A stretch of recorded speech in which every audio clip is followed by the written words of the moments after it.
Hello दोस्तों, स्वागत है आप सभी का मेरे इस यूट्यूब चैनल में। दोस्तों, हर कोई सोचता है कि समाज को बेहतर कैसे बनाया जाए। जब हम समाज में कई प्रकार की समस्याओं को देखते हैं और समाज में अशांति देखते हैं, इंसान के जीवन में दुविधा देखते हैं, उलझन देखते हैं, पीड़ा देखते हैं, तो सोचना पड़ता है कि भाई समाज को किस प्रकार बेहतर बनाया जाए।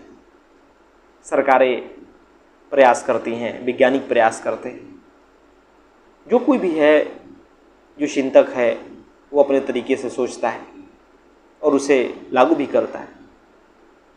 और उसी तरीके से जब मैं आचार्य विनोबा भावे को पढ़ रहा था, जिन्हें भूदान आंदोलन का जन्मदाता माना जाता है, उन्होंने भूदान आंदोलन चलाया था। आप सब इनसे परिचित होंगे।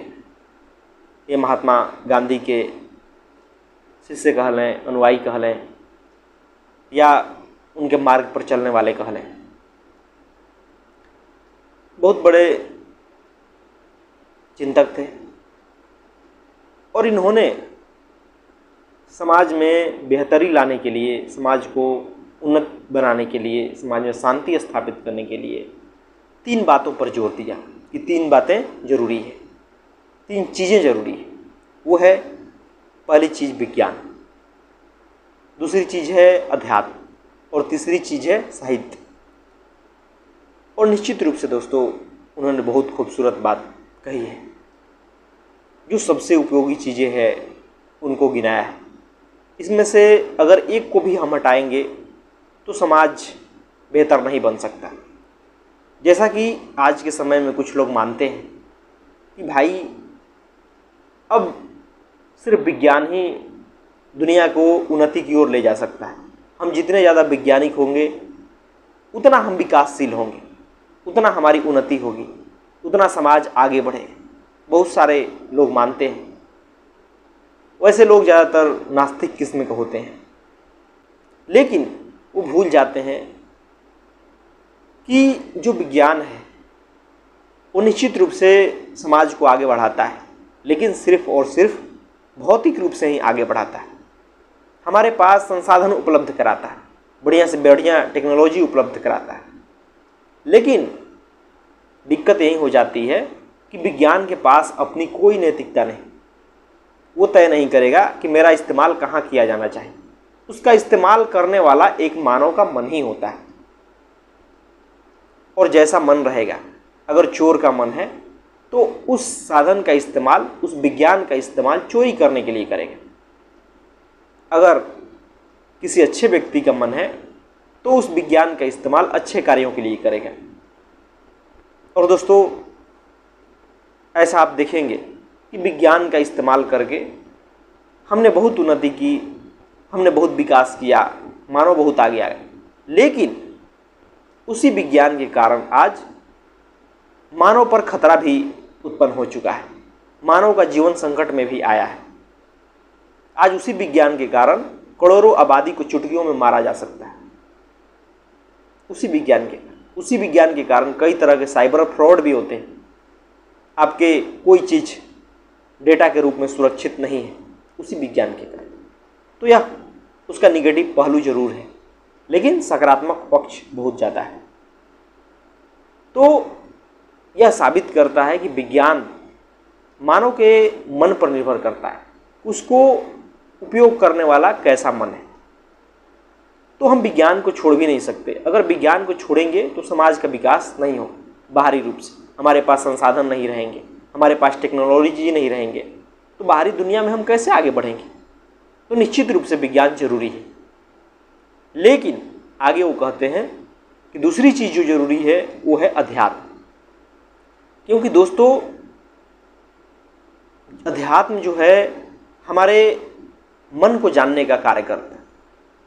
हम अध्यात्म के जरिए अपने आप को जानते हैं कि हम क्या है, हमारा मन क्या है, हमारे भीतर जो लालच है वो क्यों है, हम क्यों ज़्यादा से ज़्यादा पैसे कमाना चाहते हैं, हम क्यों किसी से दुखी हो जाते हैं, हमारे भीतर का जो दुख है, जो पीड़ा है, वो क्या है। यह समझने में मदद करता है अध्यात्म।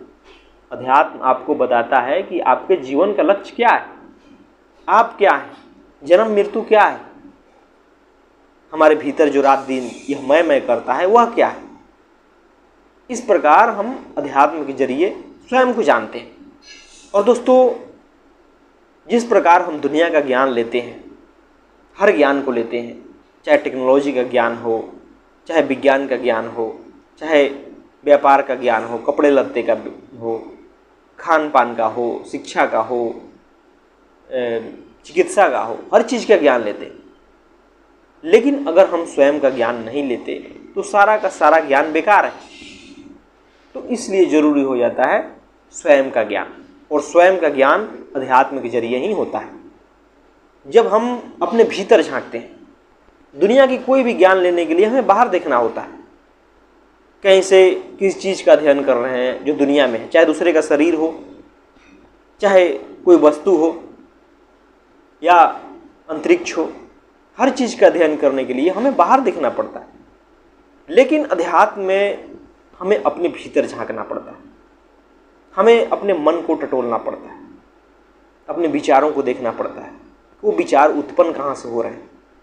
कोई मन में इच्छा उठी तो कहाँ से उठी, कोई सपना है तो क्यों सपना बना है, क्या वही सपना रहता जब वो परिस्थिति नहीं रहती,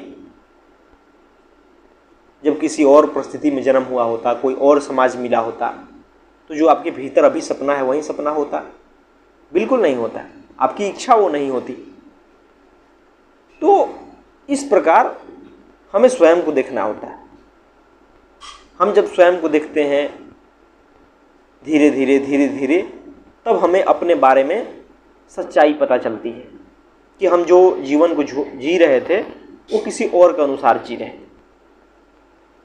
हम अपने जीवन के मालिक थे ही नहीं। और दोस्तों, जब तक आप खुद को जान नहीं लेते, जब तक आपके पास आत्मज्ञान नहीं, तब तक आप दुनिया की कोई भी वस्तु का, कोई भी ज्ञान का सही इस्तेमाल नहीं कर सकते। आप जो भी इस्तेमाल करेंगे उससे निश्चित रूप से आगे समस्या ही उत्पन्न होने वाली है। क्योंकि आत्मज्ञान आपको बता देता है कि वास्तव में आप क्या हो और मानवता की किस चीज़ की आवश्यकता है, कैसे मानव मन को बदला जा सकता है, ये सब आत्मज्ञान के जरिए समझ आता है। तो इसलिए आत्मज्ञान जरूरी है।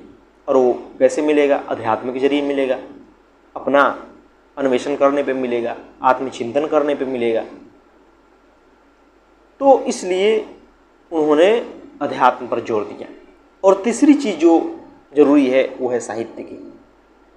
क्योंकि दोस्तों, साहित्य है जो हमें बताता है कि हमें जीवन को किस अनुसार जीना चाहिए।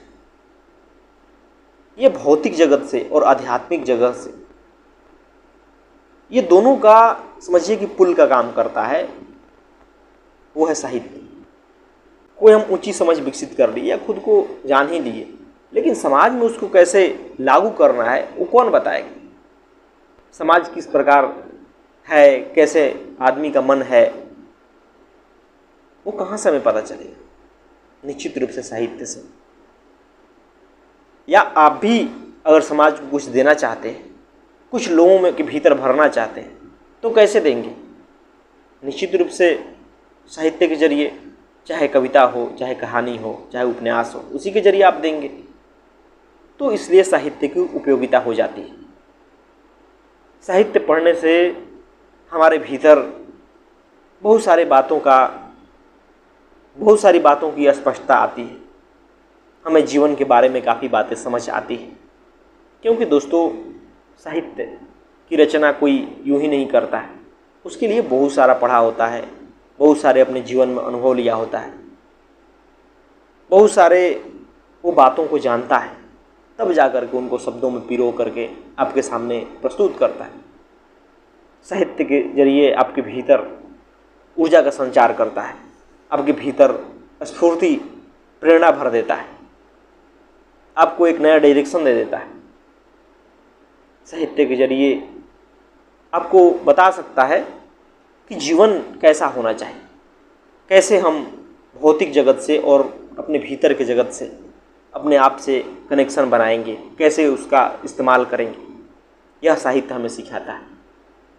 कविताएं ऐसी ऐसी होती है जो आदमी के भीतर ऊर्जा का संचार कर देती है, उसे जीवन का असली मतलब बता देती है। तो इसलिए साहित्य की उपयोगिता है। और जो भी व्यक्ति इन 3 चीज़ों से अनभिज्ञ है, इनको महत्व नहीं देता, इनमें से सिर्फ किसी एक को महत्व दे दिया, तो समझ जाइए कि बाधा उत्पन्न होगी, समाज को सही रूप से आगे नहीं बढ़ाया जा सकता।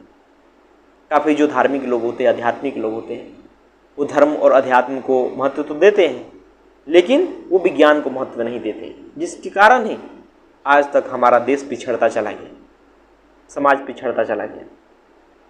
तो दोस्तों, विज्ञान की भी उतनी ही ज़रूरत है, क्योंकि यह हमारे सामने जो है वो भौतिक जगत भी जरूरी है, उसमें भी हमें आगे बढ़ना होगा, और वो आगे बढ़ाने में काम आएगा विज्ञान। आपके जो जीवन में अंधविश्वास है उसको दूर करता है विज्ञान। लेकिन जब मन को समझने की बात आती है, जब अपने आप को समझने की बात आती है, जब जीवन में सही लक्ष्य की बात आती है, तो उसके लिए ज़रूरी होता है अध्यात्म, क्योंकि बिना अध्यात्म की कोई स्वयं को जान नहीं सकता। सेल्फ नॉलेज बहुत ज़रूरी है दोस्तों। और तीसरी जो चीज़ है वो है साहित्य। हमारे देश में कितने ऊंचे ऊंचे साहित्यकार हुए, लेकिन दुर्भाग्य की बात है कि हम फिल्में तो खूब देखना चाहते हैं, लेकिन साहित्यकारों को पढ़ना नहीं चाहते। अगर हम साहित्य को पढ़ते हैं तो निश्चित रूप से हमारे भीतर बहुत सारी बातें पता चलती हैं, समाज के बारे में, मानव मन के बारे में, मानव के जीवन के बारे में, आदमी के बीच संबंध के बारे में बहुत सारी बातें पता चलती हैं। तो इसलिए आपको साहित्य को पढ़ने पर जोर देना चाहिए। साहित्य बहुत जरूरी है। धन्यवाद दोस्तों।